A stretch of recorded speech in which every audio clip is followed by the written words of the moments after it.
आपकी भरपूर तालियों में मैं सर को यहाँ दावत देना चाहूँगी।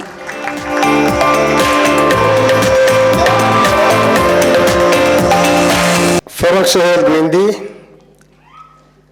ख़ातीन हज़रात, मैं फर्रुख सुहेल को उस ज़माने से जानता हूँ जब ये एक छोटा सा बच्चा था।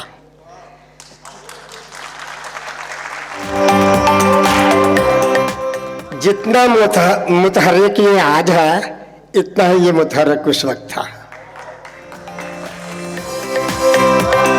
स्कूल में कोई फंक्शन होता, फर्रुख सुहेल साहब से आगे। कोई तकरीरी मुकाबला होता, फर्रुख सुहेल साहब से आगे। और सिर्फ आगे ही नहीं होता था, फर्स्ट प्राइज लेके आता था।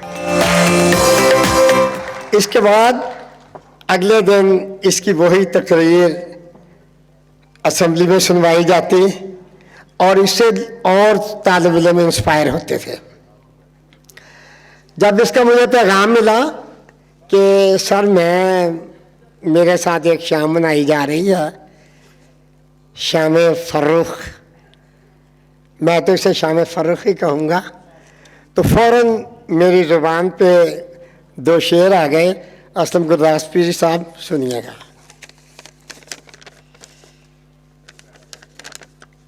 चिराग फूलों के जल रहे हैं, दमक रहे हैं हजार दामन। चिराग फूलों के जल रहे हैं, दमक रहे हैं हजार दामन। दिलों के गुंचे लहक रहे हैं, बहार पर हैं नज़र के गुलशन। और सबा किस नाज दिलकशी से कयूं मुझे पैगाम दे रही है। बुलंदियों का नया सितारा, जबीन फर्रुख पे देखो रोशन। क्योंकि 2 मिनट की पाबंदी है, इसलिए आपसे इजाज़त चाहूँगा।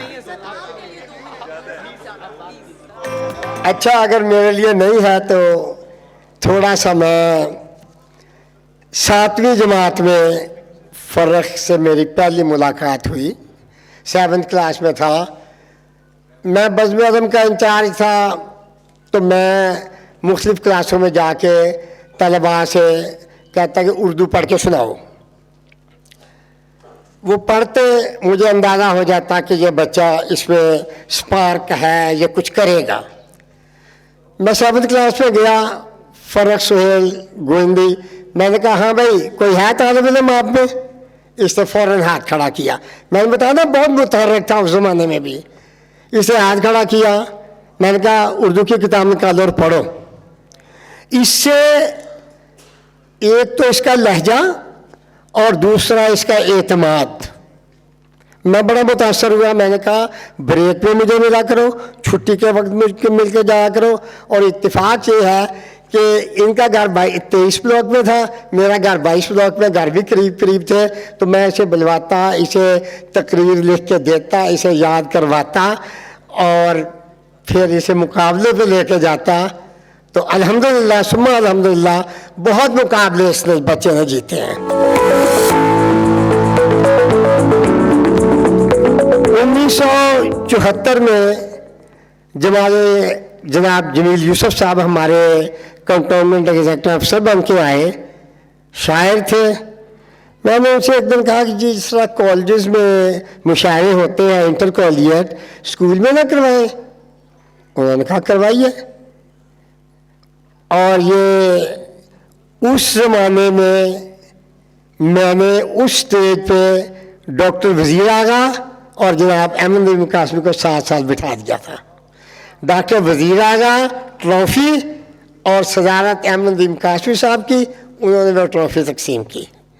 उसमें इसने अपनी नज़म पढ़ी पाकिस्तान। इसके बाद यह सिलसिला चलता रहा। ये 75 में इसका आखिरी इम्तिहान था मैट्रिक का, वो इसने जो फेयरवेल पार्टी उसमें इसने नज़म पढ़ी। तो इत्तेफाक से मेरे पास वो दोनों थी। ये 2015 में मुझे मिलने आया तो मैंने कहा तेरी एक अमानत मेरे पास है। इसने कहा जी क्या? मैंने जब ये हैरान हो गया, कहता सर अब तक संभाल के रखी हुई है, कहाँ 1975 और कहाँ 2015। मैंने कहा बेटे तुम मुझे हर वक्त याद रखते हो, क्योंकि जो पौधा हाथ से लगाया हुआ होता है वो तनावर दरख्त बन जाए तो जितनी खुशी उसके बंदे लगाने वाले को होती है उसका अंदाज़ा आप नहीं लगा सकते। तो ये जितना मुतहर्रिक तब था उतना ही अब भी है। तो इसने पैगाम भेजा। मैंने, अब मुझे लाहौर का इतना याद है, जब यूनिवर्सिटी में पढ़ते थे, मैं बात कर रहा हूँ 1965-66 की, उस ज़माने में लाहौर और था। आज तो लाहौर में आए तो हम पागल हो जाएं। हमें तो मैं एक दोस्त से गुजारिश की, तो नसर गुराया साहब और मेरे दूसरे दोस्त जो है हुमायूं साहब, ये मुझे लेके आए हैं, वरना मैं शायद अलहमरा तक ना पहुंच सकता।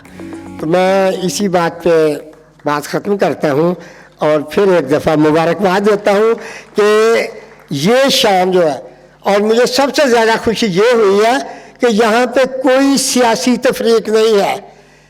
इधर पीपल्स पार्टी के लोग गुरदासपुरी साहब भी बैठे हैं, उधर मेरा फरीद पराचा भी सरगोदे का बैठा है।